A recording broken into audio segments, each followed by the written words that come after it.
Robin Minz, Mumbai Indians MI के लिए IPL 2025 में एक उभरते हुए खिलाड़ी के रूप में चर्चा में हैं। उनकी अब तक की 2 पारियों सीएसके के खिलाफ 3 रन और जीटी के खिलाफ 3 रन में स्पिन के खिलाफ कमजोरी उजागर हुई है। पहले मैच में सीएसके के खिलाफ स्पिनर नूर अहमद के गेंद पर कैच आउट हुए और दूसरे मैच पर जीटी के खिलाफ स्पिनर साई किशोर की गेंद पर कैच आउट हुए, जैसा कि प्रशंसकों और विश्लेषकों ने सोशल मीडिया और लेखों में बताया। प्रश्न यह है कि क्या तीसरा मौका मिलने पर वह स्पिन के खिलाफ खास तैयारी के साथ उतरेंगे।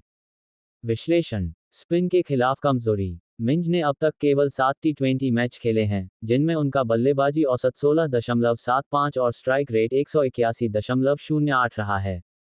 हालांकि उनका आक्रामक अंदाज और तेज बल्लेबाजी खासकर पावर हिटिंग एमआई को आकर्षित करती है, लेकिन स्पिन के खिलाफ उनकी तकनीक में कमी दिखी है।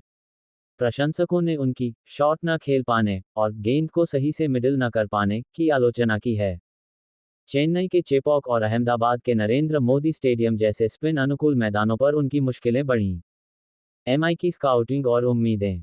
एमआई ने मिंज को उनके रॉ पावर और डीवाई पाटिल टूर्नामेंट में प्रदर्शन के आधार पर चुना। कोचिंग स्टाफ को उनकी ताकत, हेलीकॉप्टर शॉट और तेज बल्लेबाजी पर भरोसा है। एमआई ने पहले भी अनकैप्ड खिलाड़ियों जैसे तिलक वर्मा को मौके देकर तराशा है और मिंज के साथ भी ऐसा ही करने की संभावना है। स्पिन के खिलाफ तैयारी की संभावना। मिंज का झारखंड से एमएस धोनी जैसा कनेक्शन और झारखंड का क्रिस गेल जैसे टैग उनकी प्रतिभा को दर्शाते हैं। धोनी को अपना आदर्श मानने वाले मिंज संभवतः उनकी तरह स्पिन के खिलाफ तकनीक पर काम करेंगे। एमआई के पास मिशेल सेंटनर और मुजीब उर रहमान जैसे स्पिनर हैं, जो नेट्स में मिंज को प्रैक्टिस का अच्छा मौका दे सकते हैं। इसके अलावा कोच महिला जयवर्धने और पैरास महाम्ब्रे जैसे अनुभवी मेंटर्स उनकी कमजोरियों पर काम करने में मदद कर सकते हैं। मिंज ने हाल ही में सैयद मुश्ताक अली ट्रॉफी में मणिपुर के खिलाफ 13 गेंदों में नाबाद 36 रन बनाए, जो उनकी आक्रामकता दिखाता है।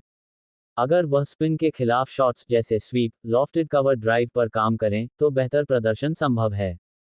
तीसरा मौका मिलने की संभावना।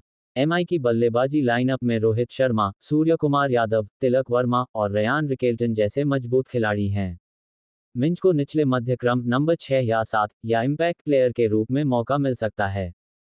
हालांकि प्रशंसकों की नाराजगी और टीम की लगातार हार एमआई ने शुरुआती 2 मैच हारे के कारण मैनेजमेंट पर दबाव है। अगर मिंज तीसरे मौके में नाकाम रहे तो उनकी जगह अन्य खिलाड़ी जैसे विल जैक्स या कृष्णन श्रीजित को आजमाया जा सकता है। संभावित तैयारी। तकनीकी सुधार। मिंज को स्पिन के खिलाफ फुटवर्क और गेंद को देर से खेलने की प्रैक्टिस करनी होगी। धोनी की तरह वह पिच के नीचे उतरकर स्पिनरों पर दबाव बना सकते हैं। नेट्स में प्रैक्टिस। एमआई के पास सेंटनर, मुजीब और कर्ण शर्मा जैसे स्पिनर हैं, जिनके खिलाफ वह विभिन्न शॉट्स का अभ्यास कर सकते हैं। मानसिक तैयारी। मिंज के पिता ने कहा कि वह कम कीमत 65 लाख पर बिकने से निराश नहीं हैं और आईपीएल जैसे बड़े मंच पर खुद को साबित करने के लिए उत्साहित हैं। यह मानसिक दृढ़ता उनकी तैयारी में मदद करेगी। रोल स्पष्टता। एमआई उन्हें फिनिशर के रूप में देख रही है। स्पिन के खिलाफ बड़े शॉट्स जैसे लॉफ्टेड शॉट्स या हेलीकॉप्टर शॉट खेलने की प्रैक्टिस उनकी भूमिका को मजबूत कर सकती है। निष्कर्ष। हाँ, अगर रोबिन मिंज को तीसरा मौका मिलता है, तो वह स्पिन के खिलाफ खास तैयारी के साथ उतरने की संभावना है। एमआई का कोचिंग स्टाफ और संसाधन उन्हें अपनी कमजोरियों पर काम करने का मौका देंगे। हालांकि प्रशंसकों और मैनेजमेंट का दबाव मिंज के लिए चुनौती होगा। अगर वह नेट्स में स्पिनरों के खिलाफ आत्मविश्वास हासिल कर लेते हैं और अपनी आक्रामक शैली को बनाए रखते हैं, तो तीसरे मौके में वह बेहतर प्रदर्शन कर सकते हैं। फिर भी एमआई का मैनेजमेंट उनकी जगह अनुभवी खिलाड़ियों को प्राथमिकता दे सकता है अगर शुरुआती प्रदर्शन में सुधार नहीं दिखा।